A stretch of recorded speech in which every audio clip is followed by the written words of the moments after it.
बोली एक अमोल है, जो कोई बोले जान, ही ये तराजू तौल के तब मुख बाहर आन। ऐसी बानी बोलिए मन का आपा खोए, औरन को शीतल करे आपो शीतल हो।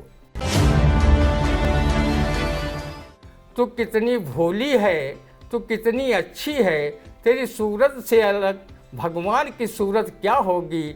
ओ माँ, ओ माँ। मेरे गाने के बाद मेरी पत्नी ने बिना देर लगाए तरन्नुम में गाना गाया।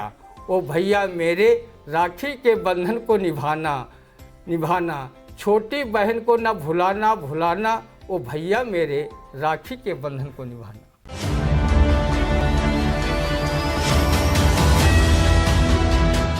नमस्कार, आप देख रहे हैं इंडिया और मैं हूं उदय चौहान। हमारे साथ मौजूद हैं वरिष्ठ पत्रकार एवं रंगकर्मी ज्ञान प्रकाश सिंह प्रतीक, और हम लोग एक बार फिर हाजिर हैं आपके सामने आई इंडिया का खास साप्ताहिक प्रोग्राम रंदा लेकर। आज के कार्यक्रम की हम शुरुआत करते हैं एक बहुत ही वर्तमान समय में बड़ा इसको मुद्दा कहा जा सकता है, महंगाई। लगातार महंगाई बढ़ती जा रही है, इसको लेकर के जनता हलकान है। इस पर हालांकि विरोधी दल कुछ बोलते तो हैं, लेकिन कुछ खास सत्ता पक्ष पर इसका असर नहीं दिखाई पड़ रहा है। तो आज के प्रोग्राम का आगाज सपा अध्यक्ष व पूर्व मुख्यमंत्री अखिलेश यादव ने कहा कि भाजपा ने जनता को दिया महंगाई का उपहार। इस पर रंदा की टिप्पणी आप सुनिए। सपा सुप्रीमो अखिलेश यादव जी, आप भले भाजपा द्वारा दिए जा रहे महंगाई रूपी उपहार का निरादर करें, पर रंदा उसका तहे दिल से स्वागत करता है, सम्मान करता है, क्योंकि अल्लाह दे और बंदा ना ले, ये भला कैसे हो सकता है। जब महंगाई रूपी उपहार पूरा देश ले रहा है तो रंदा क्यों चुक जाए। महंगाई रूपी उपहार के साथ भाजपा सरकार वाले रंदा सरीखे लोगों को एक कटोरा और एक झोली भी उपहार में दे देते तो वो अल्लाह के नाम पर दे, मौला के नाम पर दे कहकर अपनी जीविका एन केन प्रकारेण चला लेगा। रंदा के पास सुरसा के मुंह की भांति बढ़ती महंगाई में क्रय शक्ति जवाब दे गई है। वो जब भी उंगलियों को अपने जेब में डालता है, वो हमेशा उदास होकर बाहर निकलती हैं। कमाई अठन्नी और खर्च रुपया, तो समझ लो मामला सब ठन गोपाल है।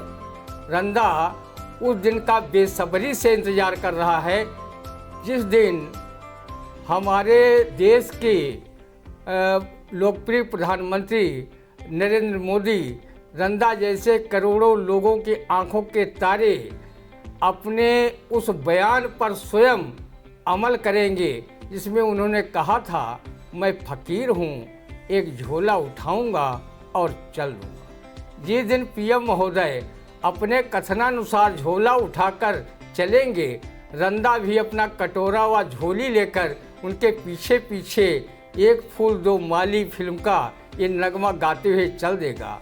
भूखे गरीब की यही दुआ है, औलाद वाले फूलो फलो। रंदा जानता है कि पीएम के साथ रहने में ही भलाई है, नहीं बल्कि मलाई ही मलाई है। हमारे पीएम महोदय विश्व के अधिकांश देश घूम चुके हैं, उन्हें पता है कि किस देश में क्या मिल सकता है। रंदा उनका साथ मरते दम तक नहीं छोड़ेगा। वो जहाँ जहाँ चलेंगे रंदा का साया भी साथ उनके होगा। रंदा को अपने पीएम पर बहुत गर्व है। वो जितना अच्छा फेंकते हैं, दुनिया का कोई प्रधानमंत्री या राष्ट्राध्यक्ष उनके मुकाबले में नहीं फेंक सकता है। भाई अखिलेश जी, भाजपा वाले कुछ जनता को दे पाए या न दे पाए, पर जनता को उपहार स्वरूप महंगाई तो सादर समर्पित कर ही रहे हैं। महंगाई का अपना एक स्टैंडर्ड होता है। लोग अपने बच्चों को अच्छी शिक्षा के चक्कर में महंगी फीस वाले स्कूलों में पढ़ाना चाहते हैं, निजी अस्पतालों में महंगा इलाज कराना चाहते हैं, महंगी कारों से चलना चाहते हैं, महंगे होटल रेस्टोरेंट में खाना चाहते हैं, महंगे कपड़ा पहनना चाहते हैं, विदेशी परफ्यूम यूज करना चाहते हैं। महंगाई ऐसे लोगों का कुछ नहीं बिगाड़ पा रही है। महंगाई उन्हीं को परेशान करती है जो कम आय वर्ग के लोग हैं, जिनके पास रोजी रोटी कमाने का कोई खास जरिया नहीं है। जो बेरोजगार हैं, रसोई गैस महंगी फिर भी घरों में खाना बन रहा है, डीजल पेट्रोल महंगा फिर भी वाहन सड़कों पर फर्राटे भर रहे हैं। महंगाई इन पर असर करती तो क्या वो ऐसा कर पाते? अखिलेश जी, आप भी देश के सरकारी स्कूल छोड़कर ऑस्ट्रेलिया के महंगी फीस वाले कॉलेज में शिक्षा ग्रहण करने गए थे। आपने भी तो अपनी सरकार के कार्यकाल में बैट लगाकर महंगाई को बढ़ाने का कार्य किया था। रंदा को पता है, जब तक कोई दल सत्ता में रहता है तब तक उसे महंगाई, बेरोजगारी व जनता की प्रमुख समस्याएं ना तो दूरबीन से दिखाई पड़ती हैं और ना ही सूक्ष्मदर्शी मशीन से, लेकिन सत्ता की गद्दी से उतरने के बाद उसे जन समस्याएं बिना चश्मा लगाए दिखाई देने लगती हैं। क्यों अखिलेश जी, रंदा ने बजा फरमाया या आपकी बात का मखौल उड़ाया, ये आप अच्छी तरह समझ सकते हैं। जी बिल्कुल, सटीक टिप्पणी है कि जो भी सियासी दल हैं वो जब तक सत्ता में रहते हैं तब तक उन्हें महंगाई न दिखाई देती है, न जनता की समस्याएं। विपक्ष में आते ही उन्हें महंगाई और जनता की तमाम समस्याएं दिखने लगती हैं। फिलहाल हम आगे बढ़ते हैं। राज्य महिला आयोग की सदस्य सुनीता बंसल ने किया जिला महिला अस्पताल का निरीक्षण। मिली खामियां, लगाई सीएमएस को फटकार। इस पर रंदा की टिप्पणी आपने। आदरणीय सुनीता बंसल जी, आप चाहे सीएमएस की खामियों को लेकर फटकार लगाएं या डॉक्टर नर्स को, यहाँ की व्यवस्था न कभी सुधरी है और न आगे सुधरने की कोई संभावना ही दिख रही है। अगर सरकारी अस्पतालों की व्यवस्था ही चाक चौबंद व फन्ने कट होती तो रंदा को क्या किसी खजहे कुत्ते ने काटा है कि वो अपने इलाज यमदूतों के चचेरे भाइयों अर्थात झोला छाप डॉक्टरों से कराता घूमता, या फिर महंगा इलाज नर्सिंग होम में कराने को मजबूर होता। महिला अस्पताल की तरह जिला अस्पताल की अव्यवस्थाएं वाली खबरों से अखबार भरे रहते हैं। यहाँ मंत्री, डीएम सभी सीएमएस को फटकार लगा चुके हैं, पर व्यवस्थाएं सुधरने का नाम नहीं ले रही हैं। व्यवस्थाएं ही सुधर जाएं और मरीजों को सही उपचार मिलने लगे तो फिर सरकारी अस्पताल काहे का। जिला अस्पताल व जिला महिला अस्पताल की अव्यवस्थाएं वैसे ही सही नहीं हो पा रही हैं जैसे किसी कुत्ते की पूंछ को पाइप में डालकर छोड़ दिया जाए और कुछ दिन बाद उसे निकाला जाए तो पाइप टेढ़ा हो जाएगा, किंतु कुत्ते की पूंछ सीधी नहीं हो पाएगी। जी बिल्कुल, और इस खबर का ताल्लुक भी पहली खबर से सीधा जुड़ रहा है महंगाई से। कहने का मतलब यह है कि जिला अस्पताल हों, सरकारी स्कूल हों या फिर अन्य सरकारी संस्थाएं, अगर वहां पर व्यवस्थाएं दुरुस्त हों तो यकीनन लोग प्राइवेट नर्सिंग होम या फिर महंगे प्राइवेट स्कूलों की तरफ का रुख नहीं करेंगे और महंगाई अपने आप स्थिर हो जाएगी। महंगाई का एक सीधा सा मतलब दूसरा अर्थ ये भी है कि सरकारी संस्थाओं में सुविधाएं नहीं मिल पा रही, वहाँ उचित व्यवस्थाएं नहीं हैं। हमारी अगली खबर, पंजाब के मुख्यमंत्री भगवंत मान और डॉक्टर गुरप्रीत कौर शादी के बंधन में बंधे। इस पे रंदा का क्या कहना है, आप सुनिए। रंदा की ओर से सीएम भगवंत मान व नई नवेली भाभी डॉक्टर गुरप्रीत कौर के शादी के बंधन में बंधने पर लख लख बधाइयाँ।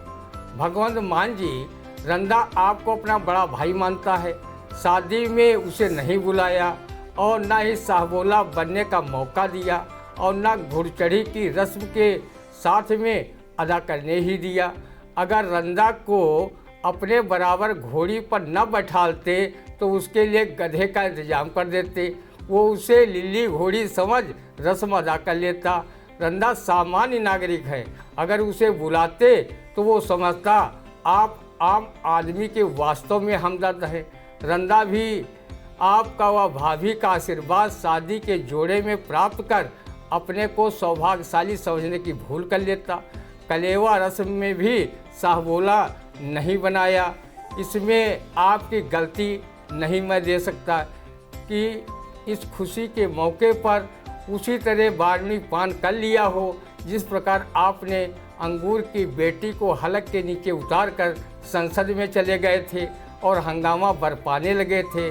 वैसे आपकी कोई गलती नहीं, पद प्रतिष्ठा के बाद लोग अपने गरीब भाई को भाई कहने में लज्जा महसूस करते हैं। चलो शादी के मौके पर गिले शिकवे दूर और रंदा की बधाई स्वीकार करो। सीएम भगवंत मान जी भाभी गुरमीत कौर डॉक्टर हैं। अगर आप शराब पीकर ज़्यादा टुन्न हो जाएंगे तो वो आपका नशा उतारने के लिए आपके कूल्हे में इंजेक्शन जरूर ठोकेंगी। ध्यान रखना, वैवाहिक जीवन का आनंद जरूर फ्राई करना, पर पंजाब की जनता की समस्याओं को नज़रअंदाज मत करना, नहीं तो आपके व आपकी पत्नी के प्यार को लेकर कवि बिहारी दास का ये दोहा कहने पर जनता के लोग मजबूर हो जाएंगे। नहीं पराग नहीं मधुर मधु, नहीं विकास यही काल, अली कली से ही बिंध्यो आगे कौन हवाल। बड़े भाई भगवंत मान जी, आप सीएम के साथ एक अच्छे कलाकार भी हैं, रंदा भी कलाकार है। उसके देखा देखी आप कहीं भाभी से मिलन की प्रथम रात फिल्मी गाना सुनने की जिद न करना, नहीं तो बाद में रंदा की तरह पछताओगे। हुआ यूँ, जब रंदा के शादी की प्रथम मिलन की रात थी, उस समय उसने अपनी मिसेज रंदा से फिल्मी गाना सुनने की जिद की, जिस पर पत्नी ने कहा पहले आप सुनाओ। इतना कहना था कि रंदा ने फिल्म राजा रंग का ये गाना सुनाना शुरू किया। तू कितनी भोली है, तू कितनी अच्छी है, तेरी सूरत से अलग भगवान की सूरत क्या होगी, ओ माँ ओ माँ। मेरे गाने के बाद मेरी पत्नी ने बिना देर लगाए तरन्नुम में गाना गाया, ओ भैया मेरे राखी के बंधन को निभाना, छोटी बहन को न भुलाना भुलाना, ओ भैया मेरे राखी के बंधन को निभाना। जी बिल्कुल व्यंग्यात्मक टिप्पणी। हमारी अगली खबर, कवियों ने केंद्र व राज्य की सरकार से की अपील। गवई गांव के कवियों की आर्थिक विपन्नता पर ध्यान दें मोदी योगी सरकार। इस पर रंदा की टिप्पणी आपने। सरकारें रंदा की आर्थिक विपन्नता पर ध्यान दें या न दें, वो तो धरती का बोझ बना हुआ है और आगे भी उसके आर्थिक उन्नयन के आसार भी नहीं हैं। लेकिन कम से कम उन आर्थिक रूप से विपन्न गवई गांव में रहने वाले कवियों साहित्यकारों पर अवश्य ध्यान दें, जो भूखे प्यासे रहकर मुंशी प्रेमचंद, धूमल, सूर्यकांत त्रिपाठी, निराला की विरासत को आगे बढ़ाने का काम कर रहे हैं तथा भारतीय संस्कृति को जीवंत रखने में अपना योगदान प्रदान कर रहे हैं। अगर ये सच्चे कवि साहित्यकार न होते और दरबारी भाट भोंपू की भूमिका निभाते होते तो उन्हें बड़े बड़े अब तक पुरस्कार मिल गए होते। लेकिन आर्थिक रूप से विपन्न कवियों ने मंत्री की जूती से लेकर तूती पर एक शब्द नहीं लिखा तो देश समाज के लिए उनका लेखन वास्तव में साहित्य का दर्पण कहलाने के योग्य है। कवियों की कितनी माली हालत पतली है कि रंदा ने किसी कवि साहित्यकार से ये घटना सुनी थी। घटना सही थी या कवि की मात्र कल्पना थी, सुनकर रंदा को भी आंसू आ गए थे। एक बार रंदा जैसा कोई फटे हाल कवि मर गया। उसके साथी कवि एक सेठ के पास उसके कफन दफन के लिए आर्थिक सहायता मांगने पहुँचे। सेठ उस समय दुकान के हिसाब किताब को लेकर काफ़ी तनाव में था। जब कवियों ने अपने मृतक साथी कवि के कफन दफन में आर्थिक सहायता की बात दोहराई, सेठ भड़क उठा, बोला तुम्हारा रोज रोज कोई न कोई कवि मरता रहता है और आप लोग मुंह उठाए उसके कफन दफन के लिए चंदा मांगने आ जाते हो, शर्म नहीं आती है? आप लोग जाओ, जितने भी कवि हैं उन सब की लिस्ट ले आओ और सबके कफन दफन का चंदा एक साथ ले जाओ। इस पर कवि गणों ने कहा कि जो आज हमारा कवि मित्र मरा है उसके लिए आर्थिक सहायता दे दो, ईश्वर आपका कल्याण करेगा। इस पर सेठ जी ने बिगड़ते हुए कहा, मरने वाला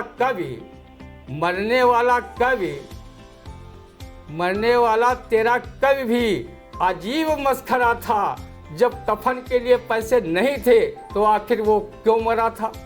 बाद में कवियों के अनुनय विनय पर सेठ का पत्थर रूपी कलेजा पिघला और उन्हें मदद देकर रुखसत किया, तब जाकर कहीं कवि का अंतिम संस्कार हो सका। कहने का मतलब ये है कि जो कवि जीवन भर देश समाज के कल्याण के लिए कविताएं लिखता है वो अपना सही से आर्थिक विपन्नता के चलते इलाज तक नहीं करा पाते और दुनिया को अलविदा कह जाते हैं।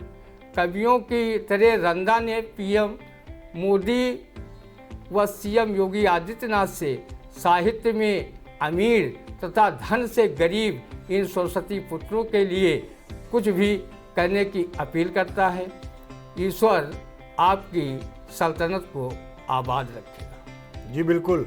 जैसे योगी सरकार ने पुरोहित कल्याण बोर्ड की योजना एक चलाई है, चलाने की शुरुआत की है, उसी तरीके से कवियों के लिए भी एक योजना चलाए जाने की दरकार है। वास्तव में ये खबर कवियों का जो उनकी वास्तविकता है उनके जीवन की, उसको बयां करती है। हमारी अगली खबर, रसोई गैस सिलेंडर 50 रुपये महंगा। इस पर रंदा की टिप्पणी सुनिए। जब तक रंदा जैसे लोग कच्चा अनाज, सब्जियां, दालें खाने पर मजबूर न हो जाएं, तब तक सरकार रसोई गैस के दाम ऐसे ही बढ़ाती रहे। 1000 रुपये के ऊपर गैस सिलेंडर खरीदने की क्षमता रंदा जैसे गरीब लोगों में अब बची नहीं है। इसलिए रंदा रसोई गैस का विकल्प खोजने में लगा है। वो सफल भी हो जाएगा। रंदा को महंगी रसोई गैस न खरीदना पड़े, इसलिए वो कच्चा प्याज, काले चना व चटपटा अचार खा रहा है, ताकि जब पेट में काफ़ी गैस बनने लगे उसी वक्त वह कच्ची सब्जी, दाल, चावल मिलाकर खा लेगा और पेट में मौजूद जठराग्नि व पेट में बनी गैस से खाना खुद पक जाया करेगा। अगर यह प्रयोग सफल रहा तो रंदा महंगा गैस सिलेंडर खरीदना तो दूर, उसकी तरफ देखेगा तक नहीं। जी। भोगावा मैनपुरी में उन्नाव के भाजपा सांसद साक्षी महाराज ने कहा कि मोदी का मुरीद हो चुका है मुसलमान। इस पर रंदा की टिप्पणी सुनिए। साक्षी महाराज जी, पीएम मोदी जी पर मुसलमान ही क्यों, पूरी दुनिया मुरीद है। आप बताओ, आप पर मुसलमान मुरीद है या नहीं? आप जब भी अपना मुंह खोलते हैं हिंदू मुसलमान के अलावा और कुछ निकलता ही नहीं। साक्षी महाराज जी, आप एक सांसद होने के साथ कथित संत भी हैं। कभी कभी देश में व्याप्त बेरोजगारी, महंगाई, स्वास्थ्य, शिक्षा सहित अन्य जन समस्याओं पर भी बात कर लिया करें। देश प्रदेश को अच्छा लगेगा। साक्षी जी, संत का हृदय नवनीत के समान होता है, इसलिए आपके मुखार बिंद से हिंदू, मुस्लिम व नफरत भरी बातें वैसे ही अच्छी नहीं लगती जैसे सोने के घड़े में भरा विष रस। 26 साल पहले लखनऊ में मतदान अधिकारी से मारपीट करने में पूर्व सांसद एवं फिल्म अभिनेता राज बब्बर को मिली 2 साल की सजा। इस पर रंदा की टिप्पणी सुनिए। उत्तर प्रदेश कांग्रेस के अध्यक्ष रहे व पार्टी की लुटिया डुबोने वाले पूर्व सांसद एवं फिल्म अभिनेता राज बब्बर को 2 साल की सजा मिलने पर रंदा की ओर से हार्दिक बधाई। रंदा न्यायालय के इस निर्णय का तहे दिल से स्वागत करता है।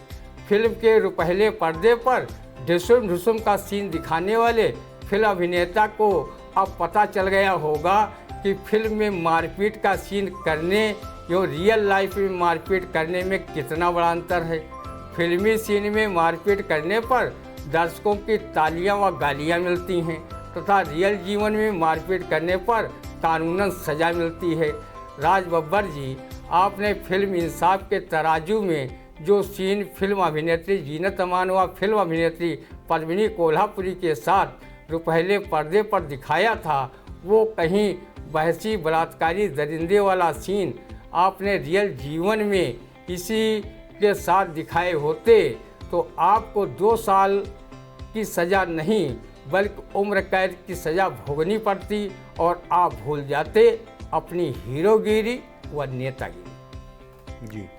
एक दिन बाद ही दम तोड़ने लगा पौधरोपण अभियान। पेड़ बनने से पहले ही सूख गए पौधे। सिंचाई के अभाव में सूखे तो कहीं जानवर चट कर गए पौधे। सिर्फ कागजों पर सिमटा पौधरोपण। इस पर रंदा की टिप्पणी सुनिए। रंदा को लगता है सरकारी हाथों में वृक्षारोपण का कोई जस नहीं है, तभी ये पौधे पेड़ बनने से पहले ही सूख गए। जस तो रंदा जैसे किसानों व पर्यावरण प्रेमियों में है कि वो जहाँ पर पौधरोपण कर दें पौधा हरा भरा रहेगा और एक दिन छाया, ऑक्सीजन और फल भी देगा। रंदा ने पहले ही कहा था कि वृक्षारोपण अभियान को सरकारी अभियान बनाने के बजाय इसे जन अभियान बनाया जाना चाहिए था। जिन्हें वृक्षारोपण की ज़रूरत होती उन्हें पौधे उपलब्ध कराए जाते तो वो न तो सिंचाई के अभाव में सूखते और न देख रेख के अभाव में उसे आवारा पशुचट ही कर पाते। लेकिन कागजी आंकड़ा बनाकर वृक्षारोपण के नाम पर खेल करने वाले अधिकारी जरूर मालामाल हो गए होंगे। पौधरोपण किए, पौधे सिंचाई के अभाव में सूखें, जानवर चरे उनकी बला से। पंडित जी को टका सुपारी से मतलब वर मरे या कन्या। वृक्षारोपण पर खिंचाई गई फोटो और लच्छेदार भाषण तो अधिकारियों नेताओं के अखबारों में प्रकाशित हो ही गए हैं।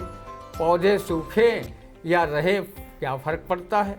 पिछले साल सीतापुर जिले में वृक्षारोपण में लगाए गए 70% पौधे सूख गए। तब इन जिम्मेदार अधिकारियों का कुछ नहीं बिगड़ा। तो इस साल पौधरोपण करते ही पौधे सूख गए, जानवर चर गए, तो अधिकारियों पर क्या फर्क पड़ेगा। इसके लिए उन्हें कोई नौकरी से तो नहीं निकाल देगा जिसकी वो चिंता करें। जी। Sita group of education Mahmudabad द्वारा आयोजित सम्मान समारोह में बोर्ड परीक्षा में प्रदेश व जनपद की मेरिट सूची में आए मेधावियों को सम्मानित करते हुए कारागार राज्य मंत्री सुरेश राही ने कहा कि समाज में सम्मान पाने के लिए कर्म जरूरी। इस पर रंदा की टिप्पणी सुनिए। कर्म को सम्मान स्वरूप जोड़ने पर योगी सरकार के कारागार राज्य मंत्री सुरेश राही को रंदा कर्मयोगी तथा योगी बाबा को महाउपयोगी मानने लगा है। जो भी गीता के कर्मयोग को अपने जीवन में अपना लिया है वो कभी न दुखी हो सकता है और स्वयं अपनी उन्नति का मार्ग भी खोज सकता है। सुरेश राही ने कर्म को सम्मान से जोड़ने पर रंदा पर उपदेश कुशल बहुतेरे की कहावत नहीं मान सकता, क्योंकि उन्होंने अपने कर्मयोग से ही हरगांव क्षेत्र में दूसरी बार रिकॉर्ड मतों से जीतकर विधायक बने। योगी सरकार में उन्हें कारागार राज्य मंत्री का पदभार मिला, जिसका वो सही ढंग से निर्वहन भी कर रहे हैं। रंदा भी सुरेश राही की तरह अधिकार की अपेक्षा अपने कर्म सुकर्म को ज़्यादा महत्व देता है। भगवान श्री कृष्ण ने अर्जुन को गीता का उपदेश देकर कर्मयोग की महत्ता बताई थी। उन्होंने कहा था, कर्मंडे बाधिका रास्ते माँ फलेश कदाचन, अर्थात कर्म करो, फल की आकांक्षा मत करो, फल तो ईश्वर देगा ही। गोस्वामी तुलसीदास ने भी कर्म को महत्व देते हुए रामचरितमानस में कहा है, कर्म प्रधान विश्व रच राखा, जो जस कीन तो तस फल चाखा। सत्य अहिंसा व विश्व बंधुत्व के पुजारी महात्मा गांधी ने तो यहाँ तक कह दिया कि करो या मरो। देश के प्रथम प्रधानमंत्री पंडित जवाहरलाल नेहरू ने नारा दिया था कि कर्म ही पूजा है। अगर कारागार राज्य मंत्री कर्मयोगी बनकर कर्म की महत्ता पर बोलते हैं और Sita group of education Mahmudabad के मेधावी छात्र छात्राओं को कर्म से सम्मान से को जोड़ने की सीख देते हैं तो रंदा खुशी जाहिर करता है। सीता ग्रुप ऑफ एजुकेशन शिक्षा के क्षेत्र में अपना झंडा विगत कई वर्षों से बुलंद किए हुए है। उनके अनेक छात्र छात्राएँ बोर्ड परीक्षाओं की मेरिट में आकर प्रदेश व जिले का नाम गौरवान्वित कर रहे हैं। रंदा सीता ग्रुप ऑफ एजुकेशन के प्रबंधक रमेश वाजपेयी उनके शिक्षकों व अभिभावकों को साधुवाद देता है कि वो हर साल ऐसे ही बोर्ड परीक्षाओं की मेरिट में अपना स्थान बनाएं। रंदा Sita group of education Mahmudabad के उत्तरोत्तर प्रगति की कामना माँ सरस्वती से करता है। जी। खैराबाद बड़ी संगत के महंत बजरंग मुनि के विरुद्ध सोशल मीडिया पर अभद्र टिप्पणी मामले में मोहम्मद जुबैर को भेजा गया जेल। सुप्रीम कोर्ट में दिया मोहम्मद जुबैर को अंतरिम जमानत का आदेश। इस पर रंदा की टिप्पणी सुनिए। अभद्र टिप्पणी के मामले में स्वयं जेल यात्री रह चुके खैराबाद बड़ी संगत के महंत बजरंग मुनि पर अभद्र टिप्पणी करने वाले मोहम्मद जुबैर को पुलिस ने 7 जुलाई को सीतापुर जेल भेज दिया था। 8 जुलाई को सुप्रीम कोर्ट ने मोहम्मद जुबैर की अंतरिम जमानत मंजूर करने का आदेश दिया। मोहम्मद जुबैर पर आरोप है उन्होंने धार्मिक भावनाएं भड़काने के लिए बजरंग मुनि पर अभद्र टिप्पणी की। इसका पंगा अब भारी पड़ गया है। पुलिस उनका नेटवर्क तलाश रही है। इसलिए रंदा कभी योगी सरकार में संतों महंतों पर कोई टीका टिप्पणी नहीं करता है। वो जानता है अगर पंगा लिया किसी संत महंत से तो योगी बाबा की पुलिस कर देगी उसके तथाकथित कारनामों को नंगा और जेल में हो जाएगा बिल्कुल चंगा। भूल जाइएगा नफरत फैलाने का गोरख धंधा। रंदा ने शासन से अपील की है कि जो भी समाज में नफरत फैलाने का काम करे वो भले किसी जात धर्म का हो, उस पर कठोर कार्रवाई की जानी चाहिए ताकि सामाजिक ताना बाना न बिगड़ने पाए और आपसी सौहार्द कायम रहे। रंदा जब कुछ बोलता है तो वो बोलने से पहले कबीरदास के इन दोहों का स्मरण कर लेता है। बोली एक अमोल है जो कोई बोले जान, ही ये तराजू तौल कहे तब मुख बाहर आन। ऐसी बानी बोलिए मन का आपा खोए और को शीतल करे आपो शीतल हो। जी बिल्कुल, तो ये था हमारा आज का खास प्रोग्राम रंदा। हम अगले सप्ताह इसी दिन इसी समय फिर हाजिर होंगे अपने इसी खास प्रोग्राम में। तब तक हमें दीजिए इजाज़त। नमस्कार।